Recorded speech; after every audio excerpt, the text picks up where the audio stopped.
Good afternoon. Thank you. This is a big honor for me to be here, and I thank you for the invite this afternoon. Unfortunately, I'm going to present my talk in English. But as I move along, I'm hoping that what I'm going to present to you actually is something which, even though it's in English, will be clear. I am clearly thrilled to hear the previous speakers, and some of what I'm going to talk about already has been mentioned, so that's going to be a reinforcement of what you've heard before.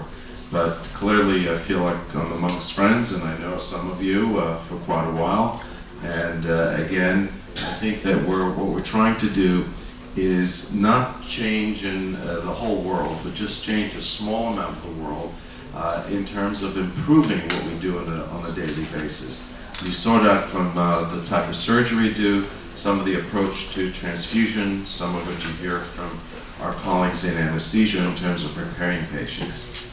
Which is a concentration, but we use hemoglobin level as if it's a static number, and then talk about oxygen and oxygen delivery, and can we combine the three in terms of looking at patients where we treat life-threatening anemia. I'll go a little bit about what we have as far as the protocol with bloodless patients, talk a little bit about outcome, but the outcome has to do with all patients, not just bloodless patients. And then, of course, a little bit of what I think is going to be next. If there is one thing that I'd like to straighten out and for people to walk away from the talks today, we treat patients for whom blood is not an option, not patients who refuse blood, because there's a bigger population than those patients who want to accept blood.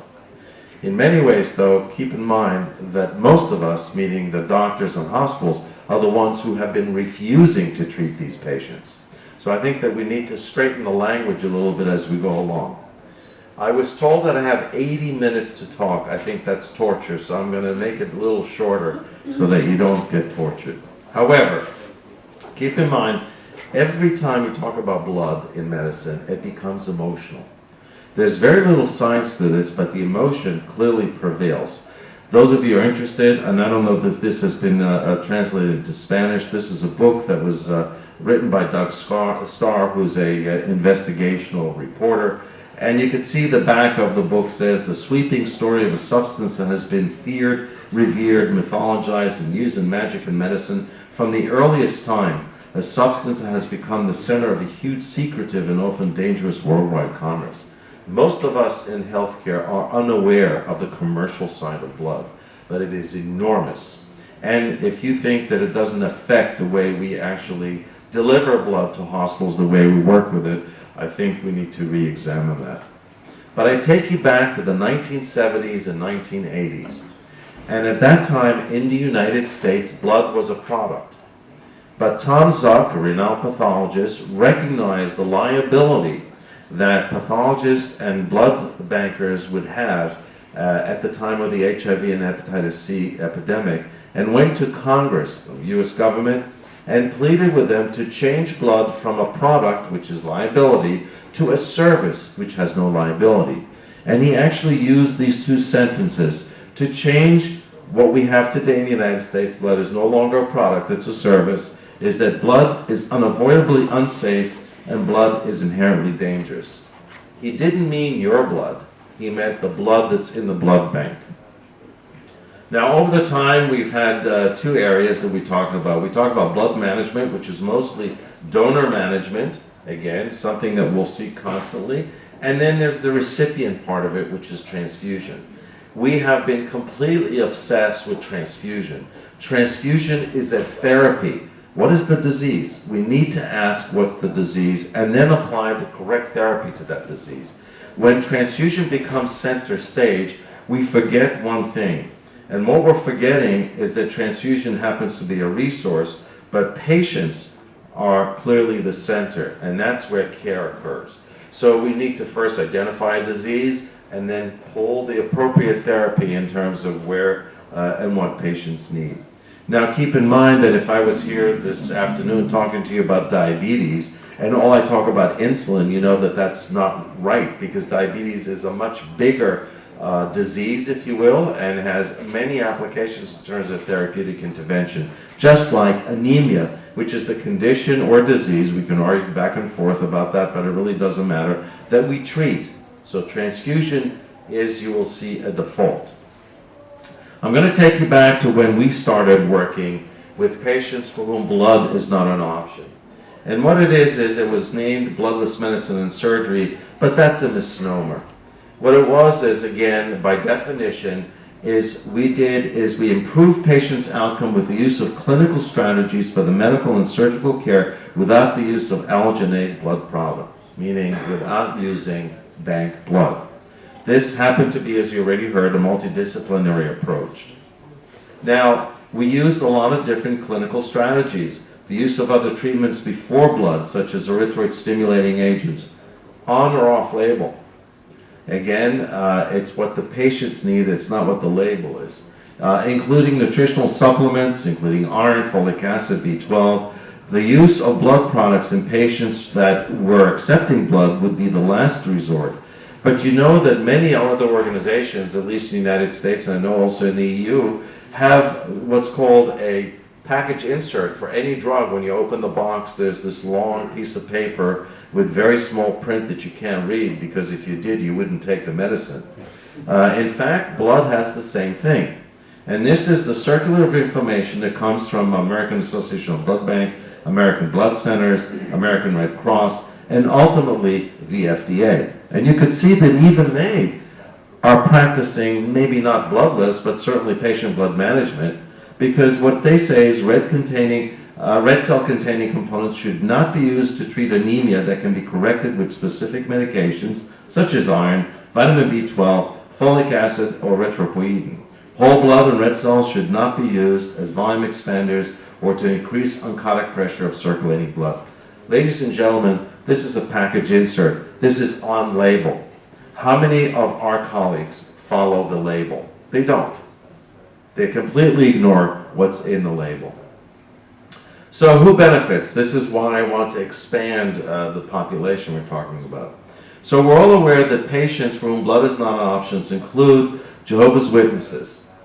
We also know that patients who are alloimmune, those who have been repeatedly transfused over the years, may develop enough antibodies that we cannot match them to another unit of blood. They can also benefit from this. Keep in mind, when blood is not available, such as military operations with prolonged evacuation, as well as civilian injuries with prolonged evacuation. And lastly, we all remember the epidemics, but we know that another one can happen, is when blood is contaminated and becomes, again, a serious risk for patients. At that point, we're all in the same category of patients for whom blood may not be an option, especially if it's a virulent organism that causes significant mortality. So Jehovah's Witnesses that we take care of represent a significant challenge in the United States. As you can see, where trauma occurs, about 12 to as high as 17% of the blood is used. In cardiac surgery, where close to 20% of the U.S. blood supply is used. And again, we know that there was general refusal, if you will, by hospitals to take care of this population. But we took them on, if you will, as a community, as a challenge in 1994. We decided we were going to do this in an organized fashion. Now, if you're not going to give blood, I would submit to you that you need to understand blood even more critically than if you just use blood all the time. And we do know from studies that have been done that physicians who have a very, very clear understanding of blood and transfusion have the lowest transfusion rates, whereas those who have very little understanding have a very high transfusion rate. So as we took this on as a challenge, we decided to do this in a scientific way. And again, we learned a lot about patients' rights, because now this applied to other patients, not just patients for whom blood was not an option. And there are some legal precedents in the US and I know in the EU. But before we embarked on this, we were concerned that we were going to be doing essentially human experimentation. So we went at the time to Professor Kipnis, who was the chief consultant on medical ethics to the American Medical Association, and we posed the questions to him. He then wrote a treatise to us, suggesting that what we're doing was not only commendable, but clearly ethical. So this is how we started off embarking on this to create this, if you will, a science. Now, one of the things that we did, and already was alluded to, is to, again, advise the doctors taking care of the patients coming to the hospital of what they would and would not accept. And just keep in mind that there's a significant amount of acceptance of derivatives of blood, but not directly of blood, but you need to ask, and you need to ask it in such a way that is non-threatening, meaning, do you understand what it is and what it is that you reject or accept in terms of treatment. And you can see that there are different things here, such as erythropoietin, albumin, immune globulin, clotting factors, etc. And all of them are fairly highly acceptable, but each individual patient must make that decision. And we have that data from our institution, and you can see that other people, this is from Canada, have also done the same thing in terms of assessing those patients. But keep in mind that no blood does not mean no treatment. It means the same treatment, and it's very, very important.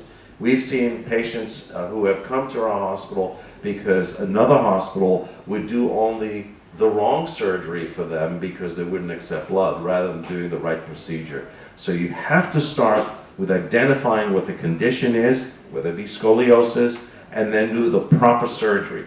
We'll manage everything else around that. But now with minimally invasive surgery, as you can see, it's going to be easier for us to manage. But when we first started, the minimally invasive surgery for scoliosis was not there. But we weren't going to do the wrong surgery just because the patient would not accept blood. I'm going to use a case as an example. This is a 50-year-old Jehovah's Witness woman presented with a large pelvic mass. It showed about 27 times 19 centimeter pelvic mass and a 6.5 centimeter mass involving the right kidney. It was invading into the right renal vein and inferior vena cava. So this was clearly very complex. Her medical history included anemia. As you could see, that a BMI, meaning she was very heavy, was 59, asthma, arthritis, sleep apnea, and high blood pressure. These are the medication. Her initial visit to the hospital, she had a hemoglobin of 9.9 and had a normal coagulation profile. She was enrolled into the bloodless medicine and surgery program. Preoperative counseling was performed. The patient did not accept any transfusion or any major fractions of blood as you'd anticipate. We obtained, again, a group of us. We had a hematology consult in terms of the anemia secondary to malignancy, which makes it a little more complex. The regimen started of ESA, oral iron, which again we don't use anymore, but keep in mind this is 2007, and folic acid. A week later, attempts of bilateral uterine artery embolization by interventional radiology. We were successful in the right uterine artery embolization. Her hemoglobin, you could see, continued to drop, and she now was given IV iron with ESA. One of the major failures of ESA therapy is actually not appropriate iron administration, and she was admitted to a hospital. Over the next 2 weeks, hemoglobin continued to drop because she was bleeding into her tumor.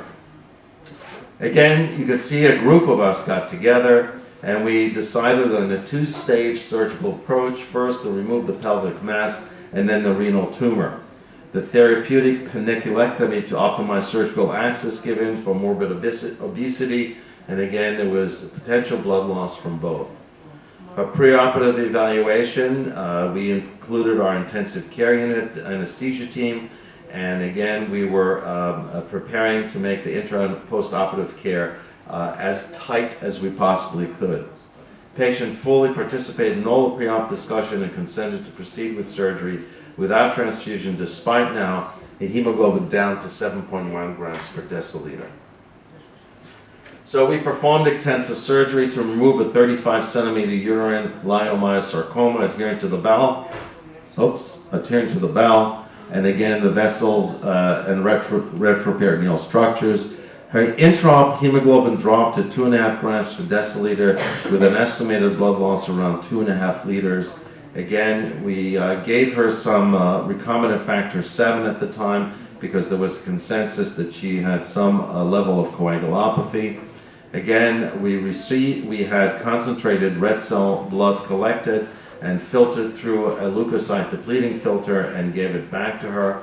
And again, fluids were given, as you could see, both colloid and crystalloid, and she did accept albumin, but only a small amount. We don't really use a lot of albumin in our institution. No acute domovolemic hemodilution was performed because the starting hemoglobin was too low. You already got a glimpse. You could see this tumor, clearly bigger than my head, and we again were able to remove this. She was transferred to the intensive care unit with a plan to supportive care, limited blood draws, again using neonatal tubes, management of anemia, and parenteral nutrition. Iron and daily ESA continued, hemoglobin raised by about 1 gram per week. Post-operative complications, she had a DVT several weeks after surgery requiring low molecular weight heparin, but the DVT was in the upper extremity, most likely due to a central catheter. She eventually achieved a full recovery with no neurological or cardiovascular deficit, and she was discharged home. Now, again, just to demonstrate to you that these are extreme cases, but with coordinated care and understanding what needs to be done at every stage of the game, you can actually achieve success.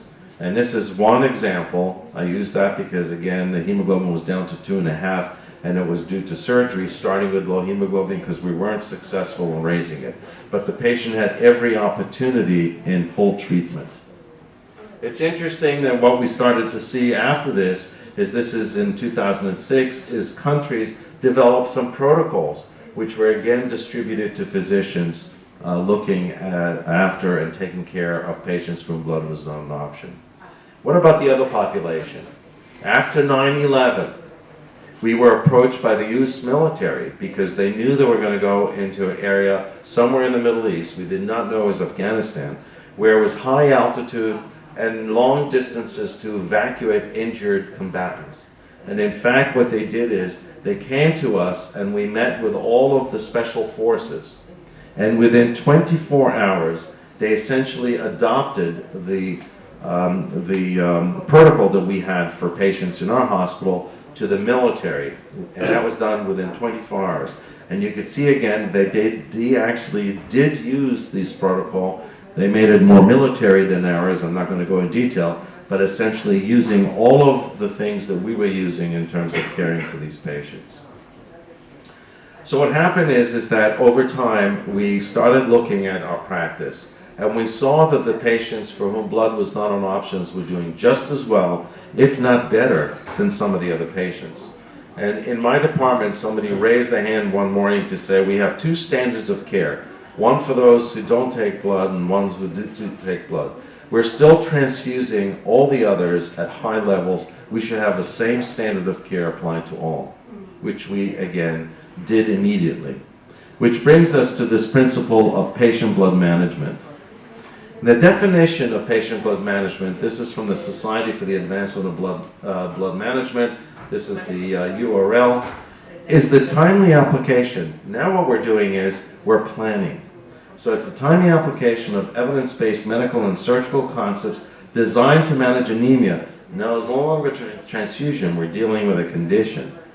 Optimizing hemostasis, another condition, and minimizing blood loss in order to improve patient outcome. A multimodality, multi-professional approach, not blood product focused. What has happened over the last decade in the US is that the blood industry is contracting, and they recognize now that they need to also have some input into patient blood management. But if you look at their definition, this is AABB definition of PBM, is the appropriate provision and use of blood, its component and derivatives, and strategies to reduce or avoid the need for blood transfusion with the ultimate goal of improving patient outcome. Well, that's a great goal, but if you could see, this is completely product-centered. Not a word about what we're treating, just the treatment. You're familiar with probably with the three pillars here. Again, they're looking at the condition, meaning the anemia. minimizing blood loss. And by the way, we think of blood loss as being surgical. Let me just say that most blood that we lose happens to be from tests that we repeat daily on patients for no good reason. And then lastly, is what I'm going to be talking about is harnessing some of the physiology of anemia, and understanding the disease allows you to better treat the disease. We know that this disease or condition, anemia, is much more complex than just low hemoglobin. In the US, we divided this into a 4-leaf clover. You could see again coagulation, blood conservation, management of anemia. We added patient-centered decision-making, meaning that bring the patient in.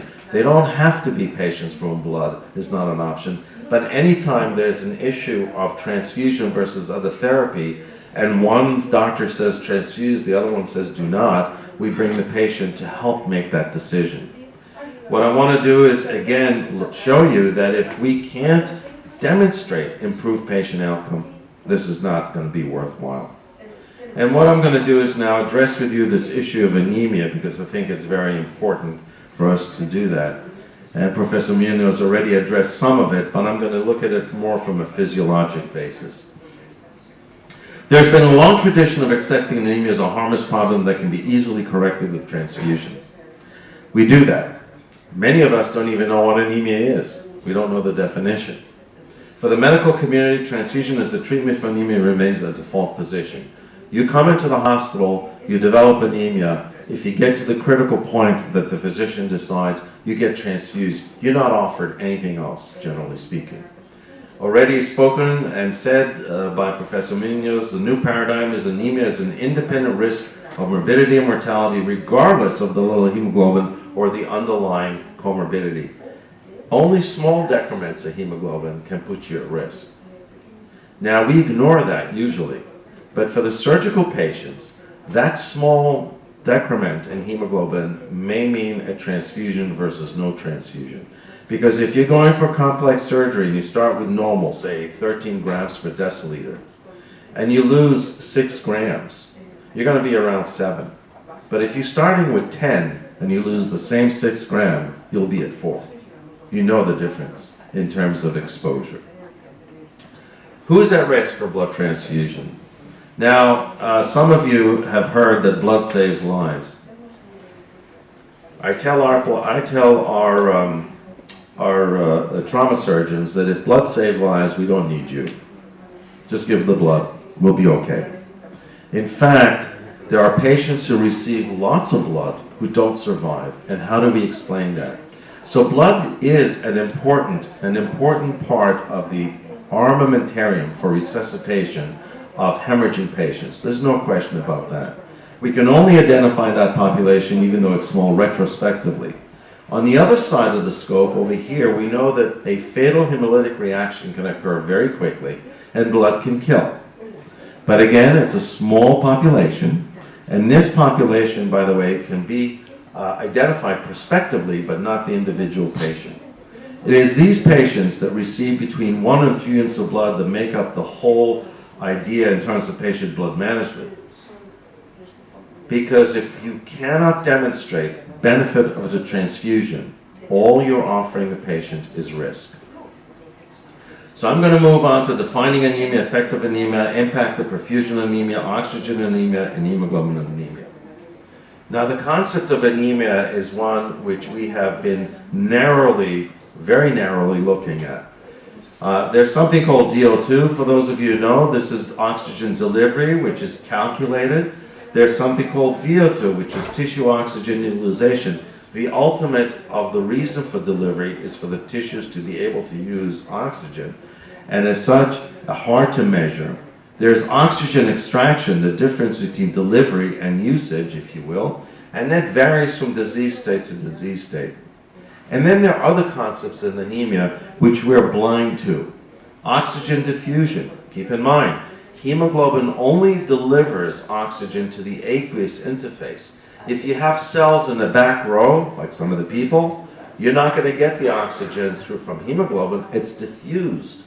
So now there's a pressure that has to be addressed here. Then there are genetic changes that occur and they occur immediately as the hemoglobin drops, especially into a critical position. There is red cell velocity, which is very important for unloading of oxygen. And of course, there's functional capillary density, which I'll show you the principles of, which we completely ignore. And lastly, the effect of viscosity on anemia, especially when it's significant. Marie Sesti and others in the early 90s recognized that there was something called hypoxic-inducing factor, which is again, you could see that in response to hypoxia and anemia, HIF-1 alpha and beta induces the expression of gene that influence angiogenesis and vasodilatation. They actually do a little more than that because they can change necrosis to apoptosis. So if you have a lesion occurring because of low perfusion and low oxygen delivery, those cells or those individuals who have high gene expression end up having very little damage, and those who have very low gene expression end up with a very high damage. Hence, the same patient with the same lesion, one of them has a big CPK from an MRI, and the other one has a small CPK from an MRI. This one is apoptotic, this one is necrotic. Now, there are medications that we're trying to develop to help stimulate this gene expression. Professor Munoz already addressed the fact that this should be retired. It's over 65 now, right? They can go to pension. It's an old definition from the WHO done on patient population distribution. And you could see here that arbitrarily for women, the cutoff was at 12 grams per deciliter or below meant that they were anemic, and for males it was 13 grams per deciliter. There's a lot of argument because you could see here that some of the normal people still fall into the category, but yet they're defined as anemic. Here's another thing I would like all of you to walk out of here today understanding. Hemoglobin is a concentration. At the time these population studies were done, the red cell mass of women was considered to be lower than the red cell mass of men. Now that may not be the same case today, but we don't have the information. So the red cell mass, the number of red cells available to deliver oxygen is different. The concentration should be the same. So if you believe in equality, again, I would say that it's 13 grams per deciliter if you're going to use hemoglobin. But I will show you that there's a lot of controversy around that. And the question, of course, is how meaningful is hemoglobin alone in terms of determining the red cell mass? Because it's the red cell mass that's important, not necessarily the hemoglobin concentration. Just to show you that there's argument, these are different publications with different definitions of anemia, but it really doesn't matter. They all revolve around the same number. But you can have a hemoglobin of 13, which can go down to 11 if you're very hypervolemic. Or you can have a concentration of the hemoglobin go up to, say, 16 or 15 and a half if you're hypovolemic. And the fact of the matter is, your red cell mass hasn't changed at all.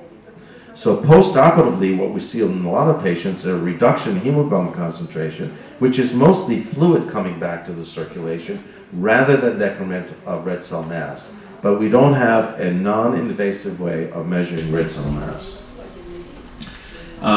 Again, this is one publication from 12. Hematocrit, or hemoglobin, is invalid for estimating red cell volume in a prospective study in male volunteers. Only red cell volume shows sufficient stable intra and inter-individual values to be accurate, an objective indicator of normality in blood composition.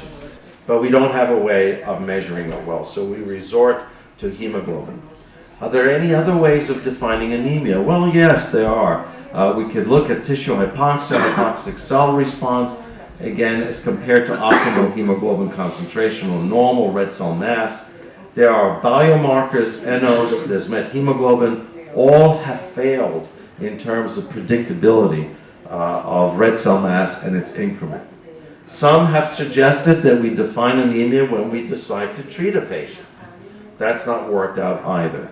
So you can see that all of this stuff that we do, it still leaves us with, unfortunately, a measure which is insufficient, but yet we treat patients on a very insufficient measure.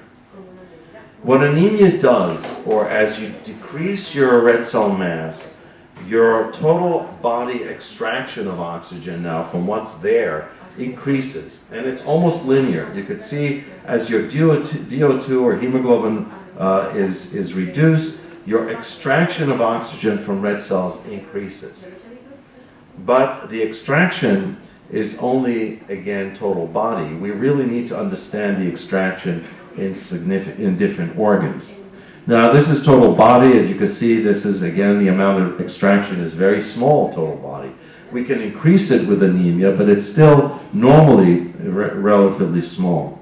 The heart extracts a lot of oxygen, but still has reserve. The brain extracts a little more than the total body, but again has a lot of reserve. The gut has enormous amount of reserve, and then the kidney also has enormous amount of reserve. But we need one other thing we need to understand, and that is the sensitivity of these organs to reduction in red cell mass and oxygen delivery.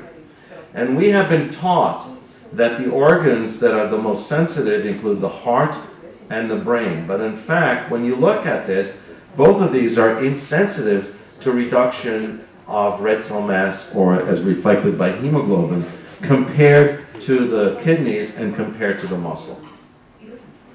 So again, misleading information, and we don't really do that because we have relied on something very different. We have relied for years on calculations, on formulas. And the formula that most of you are familiar is the carrying capacity of oxygen. And the one that's most weighted is hemoglobin level. The hemoglobin level goes up and down. Your capacity to carry oxygen is reduced significantly one way or the other. We've also ignored dissolved oxygen. But keep in mind, these are calculations. When we start looking at measurements, and I'm going to skip this slide because I don't know how it came in there. When we start doing measurements, we find different things than actually the calculation. But before I move there, I think we have to understand the relationship between delivery and oxygenization. As your delivery goes down, the red cell mass goes down, so does the amount of oxygen content in the blood. There's no question about that. Until you reach what's called a critical number. That critical number in human beings is thought to be between 4 and probably 4.5 to 5 grams per deciliter.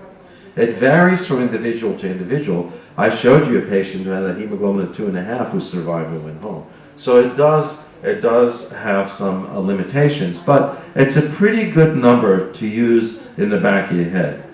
The issue was that if you become supply dependent, and keep in mind, meaning that you don't meet your needs, when I was trained, I was told that if you go down this slope, you don't come back.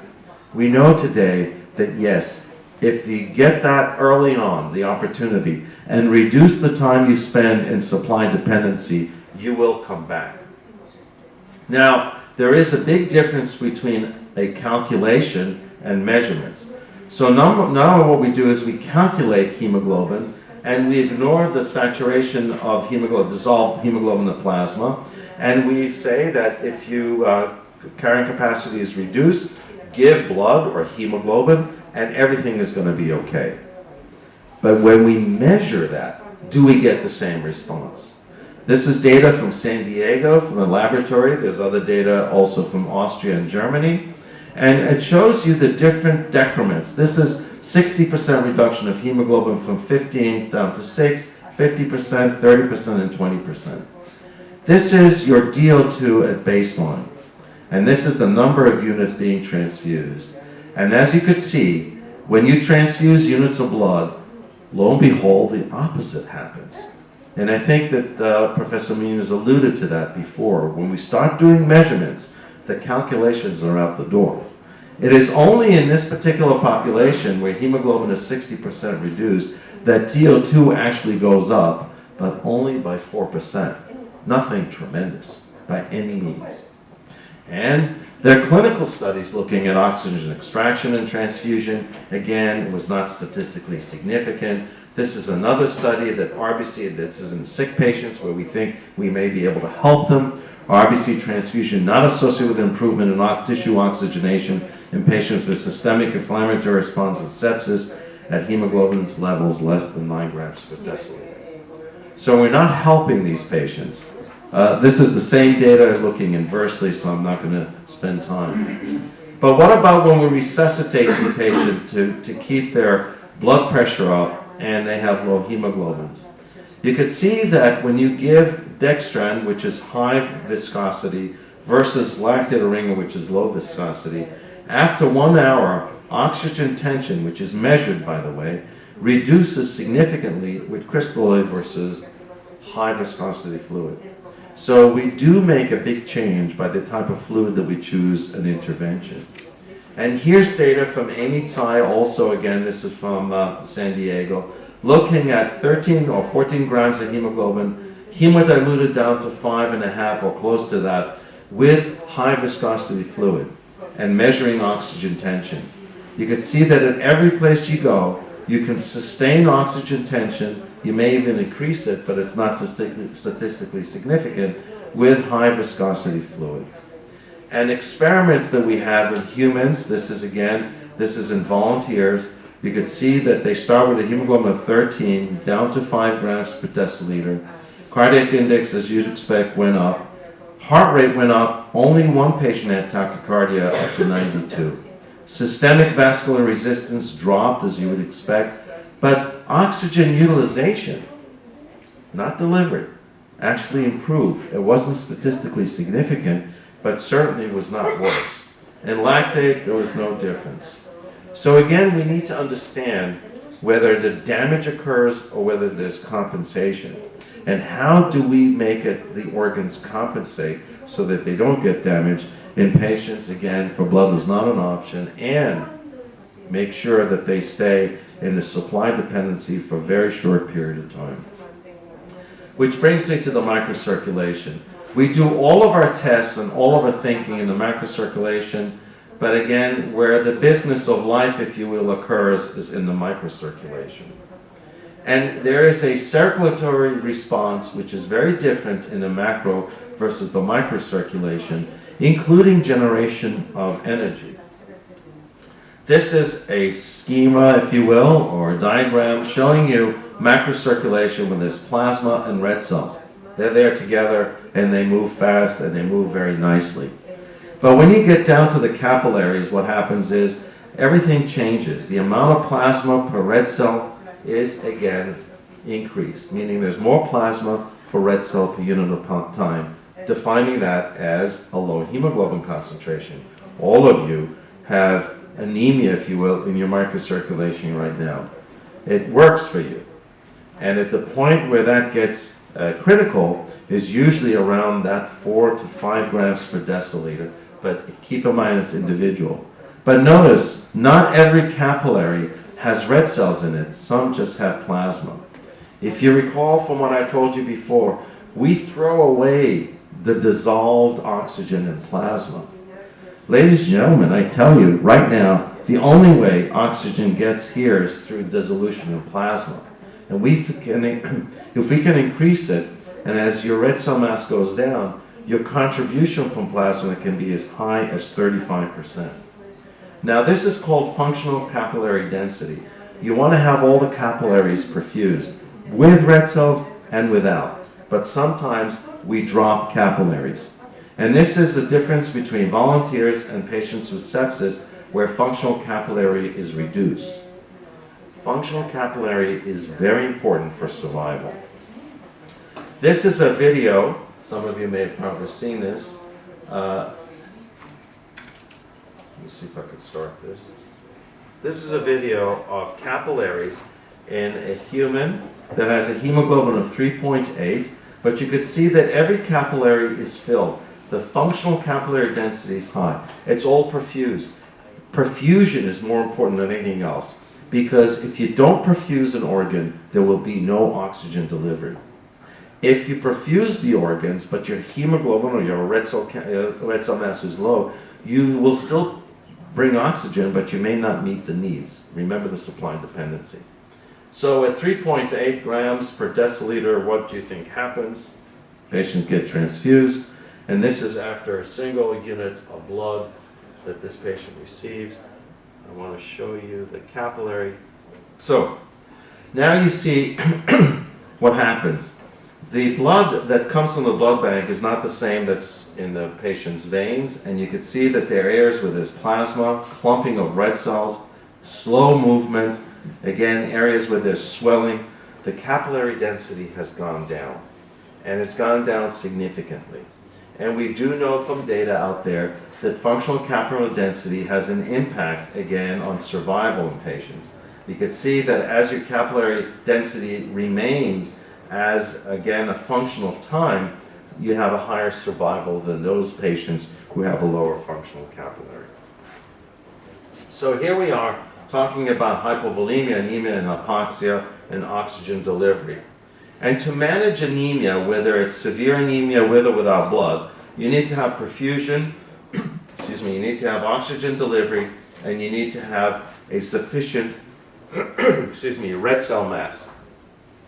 Now, in the surgical arena, what we try to do is we try to get the patients to go to this journey with a full tank of red cells. However, we don't always give them the opportunity. Every one of you in your life monitors what you do. I'll show you in a minute why I say that. But when it comes to hospitalized patients, we take something in the beginning, and then we wait for something to happen, and then we get another look, if you will, at them, missing an enormous opportunity. So when you're going from Valencia to Madrid, you want to start with a full tank in your car, right? And lo and behold, you start with a full tank, but you don't not look at your tank as you're driving. You're always looking at things in your car because you have continuous measurements.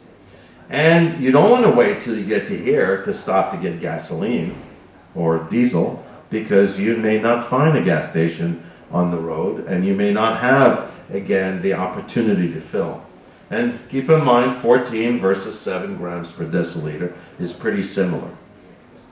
Now, what happens to us in the hospitalized patients is we measure this, and then we measure this, and then we go, oh my God, it's so low. We got to go hell and immediately start replenishing that. And what do we choose? We choose either red cells, sometimes platelets, sometimes plasma. These are the international color codes for those individual resources. Notice it is a response to something which we lost an opportunity. This is not a scientific way of dealing with the patient, because I already mentioned to you that this is a default position. So if we have a situation like this, and we're looking at the beginning, is there a possibility for us to look for the opportunity, which again, as you can see, that opportunity lies in this range, not in this range. We've lost the opportunity, and so has the patient, because our response always is going to be one of these. Now, I also mentioned to you that blood loss comes from not necessarily surgery, because a lot of blood loss comes from the fact that we need to get one of these filled to do a test and get the results. And again, Marcel Levy shows here that 25 million liters of patient blood is thrown in the waste containers every year, 4 times what we transfuse patients annually. So again, this is a serious problem. And we know that we take a lot of blood from patients. Those of us who are healthy can make possibly 40 ml a day. If you're sick, you may not be able to make half of that. And some of you who get really sick, or us who get really sick, may not be able to make any. But we keep taking blood away from patients. And what do we blame? This.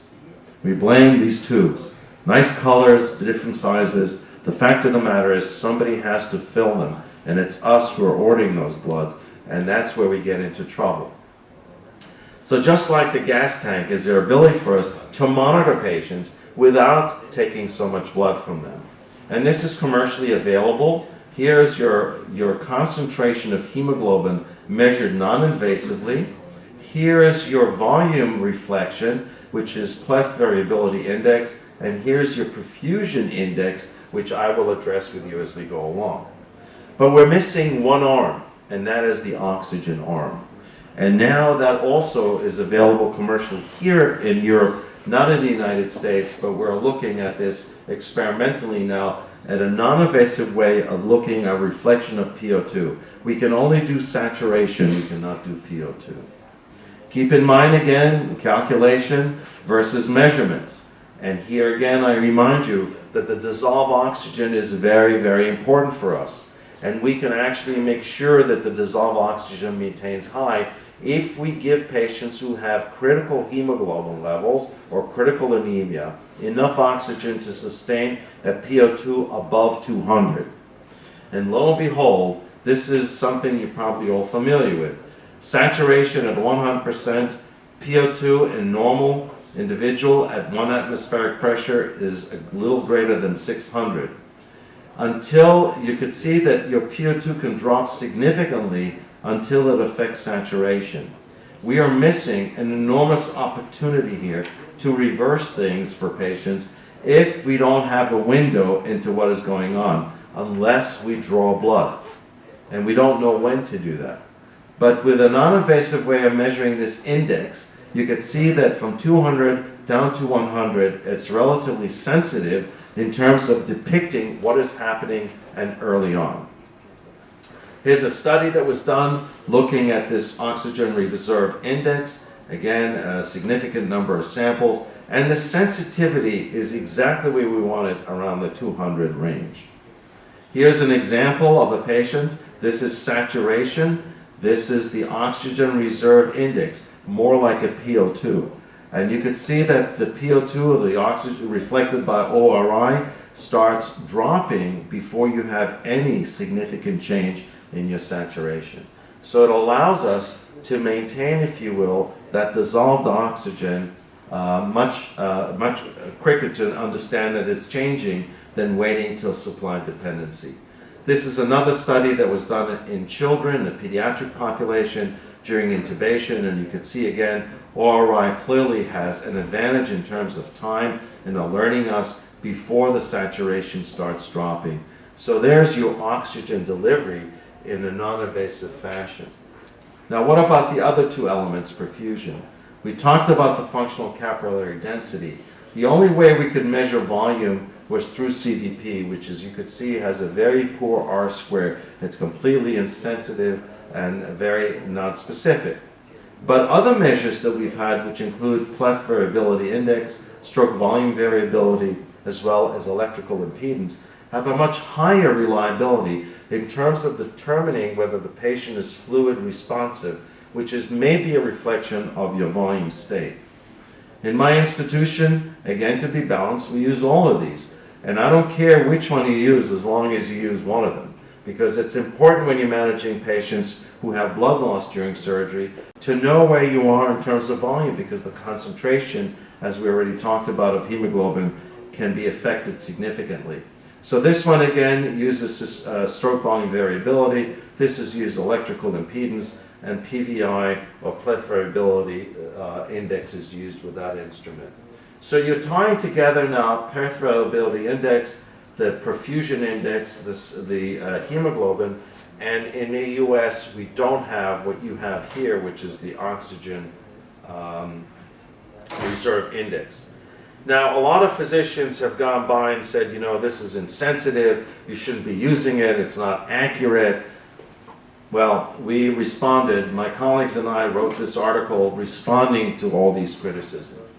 If you're flying a plane and you have two altimeters, you know, the height level of where the plane is flying, and you're flying at 10,000 meters, one monitor you have is down to 1 millimeter difference. It is very, very accurate. The other one is about 2 meters, plus or minus. The one that gives you the 1 millimeter, you can only see every 6 hours. And the other one with 2 meters is on all the time. You want to fly the plane, which one will you choose? Clearly the one that has less accuracy, but has continuous sensitivity and the ability to continuously monitor where you are. So we need to learn that. This is again looking at the two together. This is PVI, and you can see that as the volume of the patient's ability to accept volume, which may be a reflection of the volume state, as pleth variability index goes up, they get fluid, and it goes back down to normal. It's inversely related. Here's again a patient who has changes in their volume state, receiving all sorts of, again, fluid challenges. But over here what they did is they did passive legs raising, and when the fluid came back from the legs, you could see the concentration of hemoglobin goes down. You don't have the rest of the slide here, but it goes back up to normal. So once the legs go down, so again, the concentration of hemoglobin may change, but not necessarily the red cell mass. Here's another way we could look at this. This is a patient who gets transfused, again, with multiple units. There is no reason to give this patient more unit once they reach, say, hemoglobin of 9 or 10, but they keep transfusing the patient because they're waiting for laboratories to come back. Here again, a similar situation, but now you can see that the concentration of the fluid goes down, and the concentration of SpHb, or the hemoglobin, also goes down with it, suggesting that there's a reduction in red cell mass. So it gives you both the concentration, if you will, as well as the fluid status here, and once you get patients receiving blood here, it goes back to normal. Again, another case where 2 may be enough. This is a GI bleeder where you could see where you're starting from with the hemoglobin. They get 2 units of blood, and they reach about a hemoglobin of 9 to 10 grams per deciliter. But they keep giving more blood, 3 and 4, 5 and 6. No benefit at that point, only risk to the patient. And here's a patient in our intensive care unit that came in with a hemoglobin, as you could see, around 6 grams per deciliter. She had pneumonia. Everything else was stable, including her PO2. She was started on erythroid stimulating agent and IV iron, and you could see that now we could follow her hemoglobin continuously, giving confidence to the physicians. She did not receive a drop of bank blood and did well and got discharged. I want to share with you some of our data.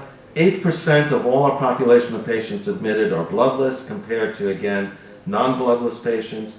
Of the non-bloodless patients, around 81% don't get transfused, and this number, actually close to 20%, is now even further down to around 10%. So we have protocols that we've devised. You could see, again, significant mortality. We use high-dose EPO and IV iron. We use the physiology and the pharmacology of the drug rather than the label. Again, you could see we use different preparations today of iron. We just had Maltos approved. Again, minimizing blood draws and consider using something called hemoglobin-based oxygen carriers. I'm not going to go through the detail, but again, we look at all 3 elements, the oxygen, the volume, and red cell mass. I'm not going to talk about cell recovery or ANH today, which we use. I want to show you a little bit data in terms of the different artificial bloods or hemoglobin based hemoglobin oxygen carriers. There's hemoglobin-based oxygen carriers and there's fluorocarbons. We're probably not going to see these anymore. And we looked at experience with 54 patients who had life-threatening anemia, who accepted and received this on compassionate use. And then we had a patient that we kept, again, alive, who went home after chemotherapy, was maintained on this for 3 weeks. This is a complex drug, not blood, it's a complex drug, and again needs knowledge on how to use this. So again, just looking at this, this issue with the trial. We published, in comparison to Carson, who published his data in 2002, our data was published in 2014, looking at, again, the difference in terms of survival in hemoglobins. To our surprise, when we looked at the data, you could see that we did better for any of the hemoglobin levels except for this particular range here. But this is because patients were dying from other reasons. But we did better, but it was not statistically significant. And we could not understand why, with all of what we were doing, that we weren't able to show a statistically significant difference between what was done in 2002, which was nothing, versus our aggressive therapy for patients.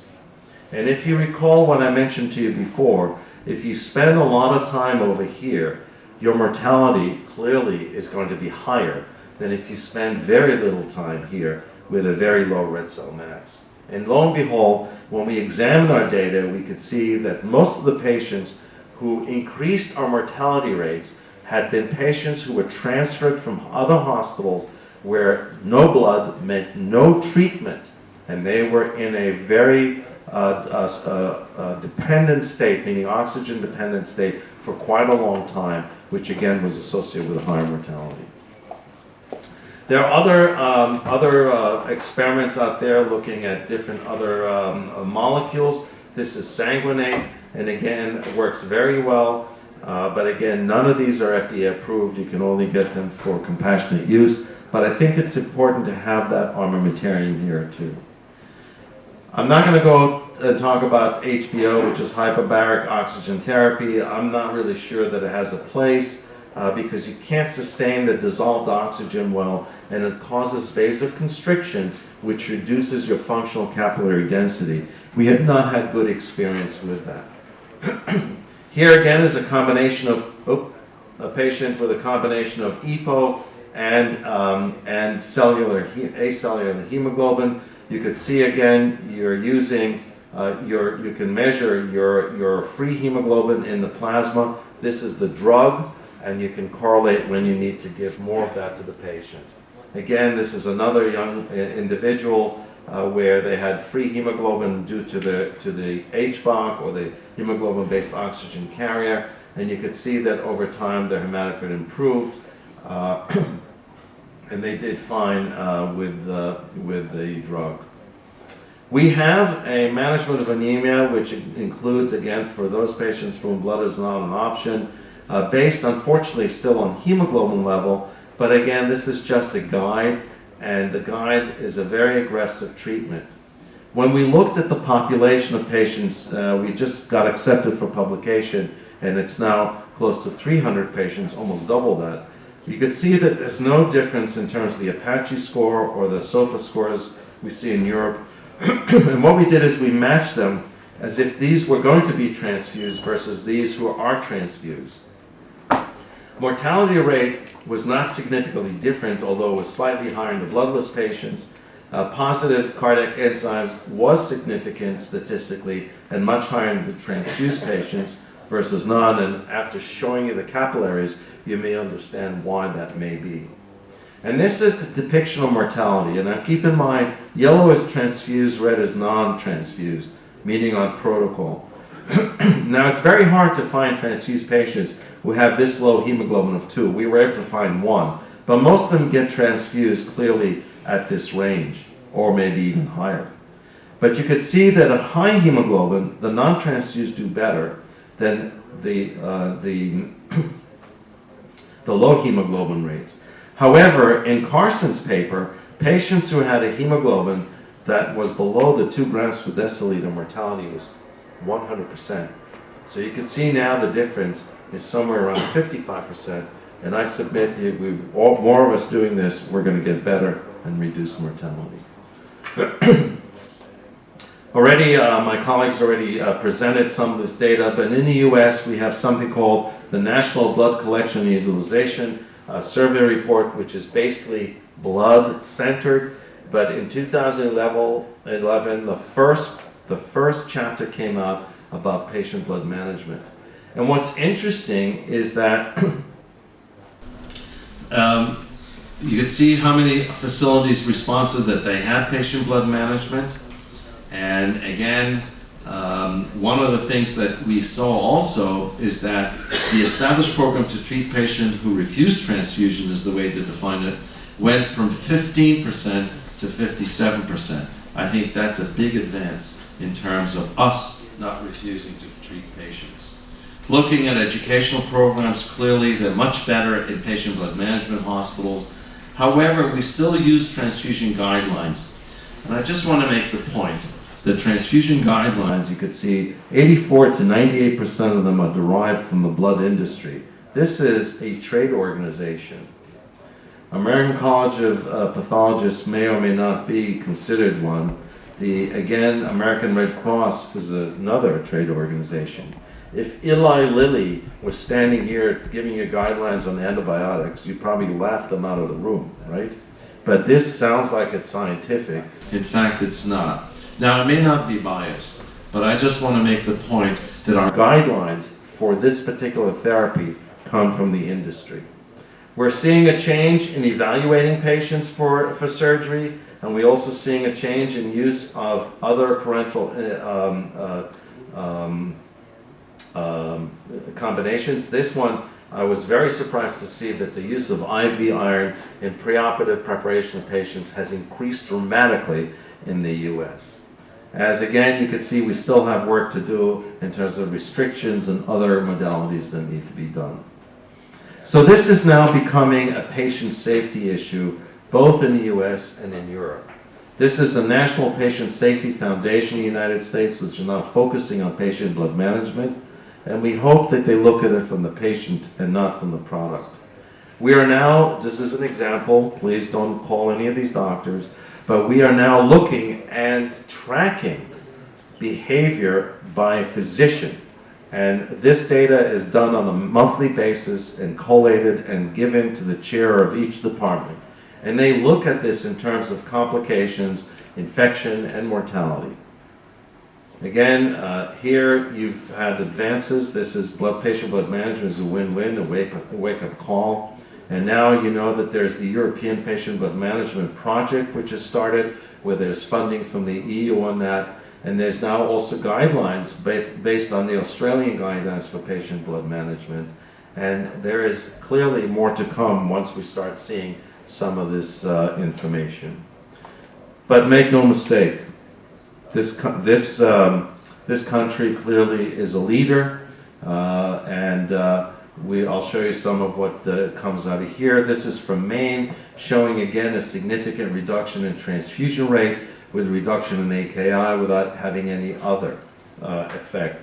This one comes from our friends at Hopkins, looking at protocol versus non-protocol, and I think this speaks very loud. These are protocol patients, look at in-hospital mortality, this is versus transfused, and these are stratified, length of stay, infection, thrombotic events, no difference over here, any morbid outcome or death, again, favoring the protocol patients versus non-protocol patients.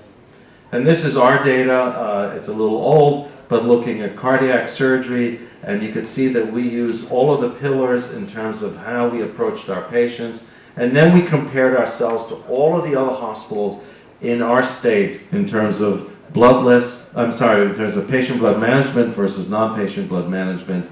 And here's our hospital transfusion rate is 10.6 versus 42, mortality 1/3, and again, serious complication close to half. Important to understand, patient outcome has to be demonstrated. Now, you know data is power, and we're always waiting for randomized controlled trials. Randomized controlled trials are not data. Very different. They usually ask one question, and we've been asking this question forever and don't get an answer. We're looking for the number to transfuse patients. It's a wrong question because for all the years we've been asking it, we've not gotten a good answer. And we still spend a lot of money doing these studies. Let me show you where data is going to come from. These are two hospitals, again, looking at patient blood management initiative and total knee replacement patients in that first half of 2011. And again, you can see that the data can be actually collected very easily. This is a patient blood management hospital, and when they started, this is a non-patient blood management hospital. Here again, you can see transfusion rates have significantly dropped in the patient blood management hospital at these quarters compared to the non-patient blood management hospitals. And lo and behold, when you see here that hospital-acquired anemia, respiratory complication, cardiovascular complication, post-procedure complication were significantly reduced in the hospital that has patient blood management compared to these. This is ongoing clinical data that stratifies. It is much, much more powerful than anything else that we've seen through randomized controlled trials. And for those in the audience who are hospital administrators, you probably want to look at this. This is the patient blood management hospital. This is the one that continues to do things the same way. This is the benchmark for doing this particular knee replacement. And take a look at the margin that the patient blood management give, not only in terms of outcome of patients' clinical outcome, but we also have significant reduction in resources. This is not something that's new to the people sitting here in the audience. And I'd like to quote the author saying that the benefits of patient blood management programs, both for the patient and the healthcare system, appears indisputable, but they are not easy to implement as several obstacles need to be overcome. I think the biggest obstacle that has to overcome is us. Again, once we overcome us as the obstacle, I think it's been a lot easier. So with that, I thank you.